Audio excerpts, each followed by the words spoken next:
Өйткені жас қызбен пайғамбарымыздың жаңағыдай мысалы айтайық, жас әйелмен пайғамбарымыздың қарым-қатынасы қандай болған деген нәрсе, ол сүннетінен өтпей қалуымыз да мүмкін. Пайғамбарымыз саллаллаху алейхи вассалам Айша анамыз керек болса Аллахтың елшісі жарысайықшы деген керуеннің соңында жарысайық деп жүгірген.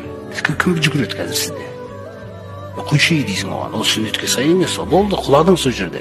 Сен может басқа форматың бар сүннетте. Ол мысалы тамақ ішіп отырып, ол соның күллесін үйретіп кеткен. Исламда романтика деген нәрсенің көкесін көрсетіп кеткен пайғамбарымыз саллаллаху алейхи вассалам. Адал жолмен да, андай дастарханда отырады, Айша анамыз бүйтіп отырады, тамақтан үзіп алады, Айша анамыздың аузына салады. Бізде салу бар ма ол? Біздің ауылдың еркектеріне болмайды ол істеуге. Ол деген сөз жоқ. Ол сол арқылы зарядталады ғой ол әйел.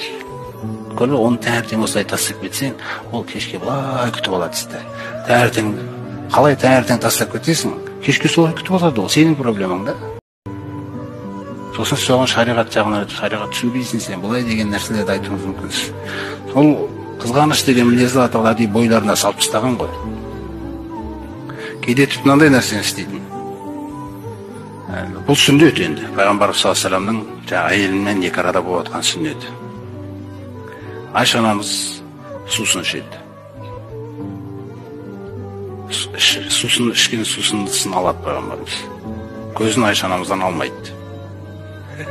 Алмайды да, кесені әкеп, кесені аузы тиген жерін бұрады. Сосын ішеді. Қандай заряд бересің оған? Сосын бұның бәрі шын ғой. Өтірік істеп отқан жоққа. Қандай мәселелер. Ол сондықтан бұндай нәрселерді тастап кетпесе, қайтып үйренесің бұны?